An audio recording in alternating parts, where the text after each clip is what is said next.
terasa keliru tentang diri sendiri. Dalam dunia hari ini, remaja sangat mudah terdedah kepada pelbagai pengaruh, terutamanya melalui media sosial. Jadi, video ini bertujuan untuk memberikan kesedaran tentang isu penyelewengan sosial dalam kalangan remaja, khususnya berkaitan dengan isu LGBT supaya kita lebih faham dan tidak mudah terpengaruh. Penyelewengan sosial merujuk kepada tingkah laku yang bersanggah dengan norma masyarakat, nilai budaya dan agama. Dalam kalangan remaja, penyelewengan sosial boleh berlaku apabila seseorang terpengaruh dengan persekitaran, rakan sebaya atau media tanpa bimbingan yang betul.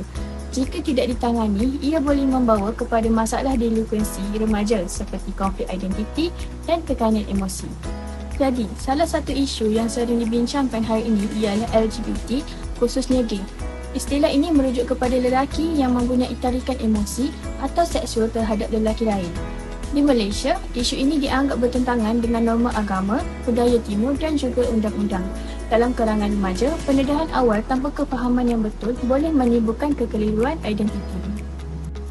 Antara faktor utama yang mempengaruhi remaja ialah media sosial.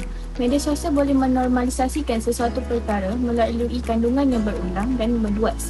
Selain itu, pengaruh rakan sebaya juga memainkan peranan penting kerana remaja cenderung ingin diterima oleh kumpulan mereka. Faktor keluarga dan persekitaran juga tidak kurang penting, terutamanya apabila kurang komunikasi, perhatian dan bimbingan agama.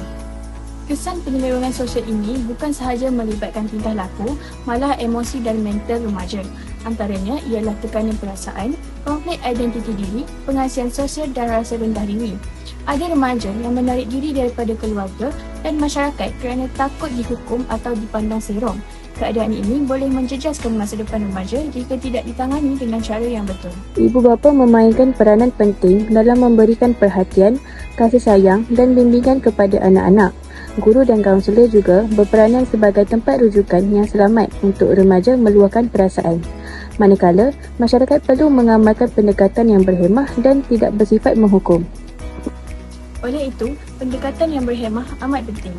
Bimbingan dan kaunseling, sokongan keluarga, pendidikan agama serta pendekatan dakwah secara lembut perlu diutamakan. Remaja bukan untuk dihukum tetapi dibimbing. Kesedaran hari ini mampu membentuk masa depan yang lebih sejahtera. Setiap remaja mempunyai nilai dan potensi diri yang tersendiri. Kenali diri, pilih persekitaran yang positif dan jangan takut untuk mendapatkan bantuan. Ingatlah bahawa sokongan dan bimbingan yang betul mampu membentuk masa depan yang lebih baik. Kenali diri, jaga nilai dan pilih jalan yang betul. Sekian, terima kasih.